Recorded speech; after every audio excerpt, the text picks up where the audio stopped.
Shalom, selamat pagi anak-anakku yang dikasih dalam Tuhan. Kembali pada pagi hari ini kita akan bersama-sama merenungkan kebenaran firman Tuhan. Sebelum kita melaksanakan seluruh aktivitas kita sepanjang hari ini, mari kita datang kepada Tuhan terlebih dahulu di dalam doa. Tuhan, terima kasih buat kesempatan yang Tuhan berikan kepada kami untuk bersama-sama merenungkan firman-Mu. Kiranya Engkau menolong kami, memampukan kami untuk mengerti apa yang Tuhan kehendaki buat kami lakukan dalam hidup kami. Terima kasih ya Tuhan Yesus, di dalam nama Tuhan Yesus kami berdoa.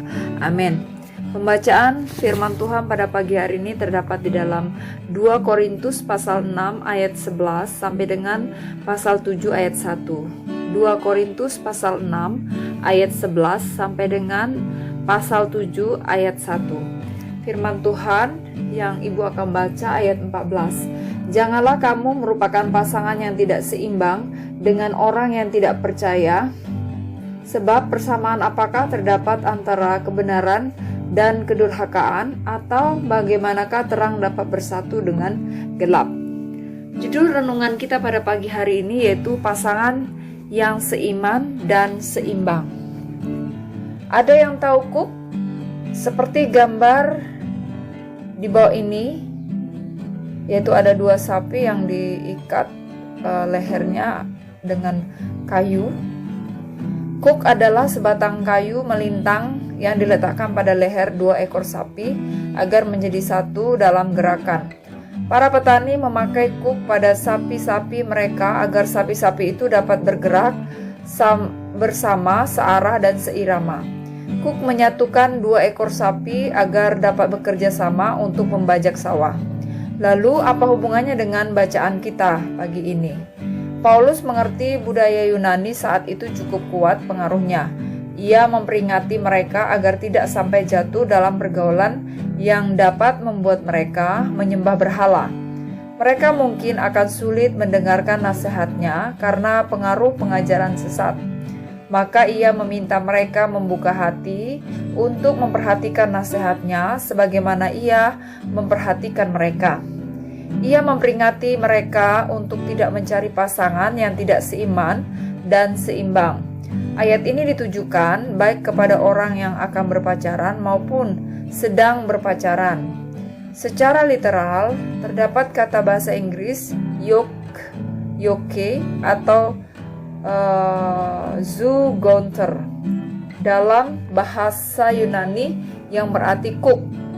Jadi maksud Paulus adalah janganlah kita bergaul dalam kurung memakai kuk bersama dengan orang, tanda kutip, orang yang tidak percaya dan tidak seimbang, dalam kurung menolak untuk menjadi pelaku firman, tidak setujuan, tidak sepikir, sehati, dan lain-lain.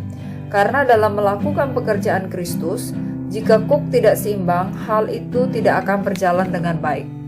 Paulus memberikan beberapa alasan.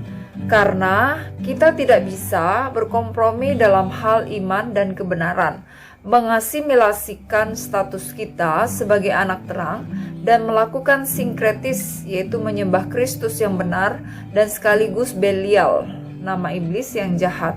Status kita sebagai anak terang harus eksklusif, dalam arti hanya menyembah Allah, bukan menyembah berhala. Apalagi tubuh kita adalah bait Roh Kudus dari Allah yang hidup, sehingga harus sungguh-sungguh hidup kudus dan takut akan Allah agar Allah berkenan tinggal dan diam di tengah-tengah kita.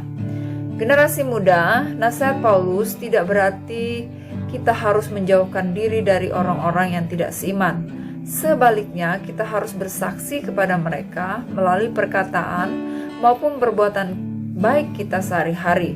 Perlihatkanlah bahwa kita bisa menjadi orang percaya yang sejati, yang benar-benar melakukan firman Tuhan. Bersama teman seimanmu, lakukanlah apa yang Tuhan minta dan jadilah pekerja Tuhan yang seimbang, yakni anak-anak Tuhan yang hidup seturut kehendak-Nya. Generasi muda, sebagai anak-anak Allah, marilah kita mencari pasangan hidup yang seiman dan seimbang.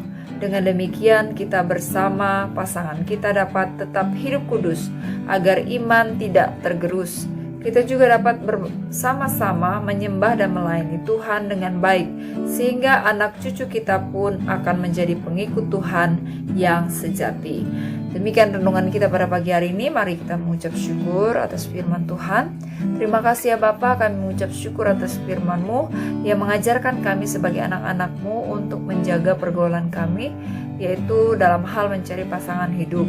Tuhan, berikan kami hikmat sehingga kami mampu untuk mencari pasangan hidup yang seiman dan seimbang, sehingga kami boleh bersama-sama melakukan firman Tuhan, melayani Tuhan di tengah-tengah dunia ini. Terima kasih Tuhan Yesus, memberkati pergaulan setiap anak-anak, siswa-siswi SMA Kristen Senudia, agar Tuhan menjaga dan melindungi mereka mampu menjaga kekudusan hidup mereka di dalam pergaulan.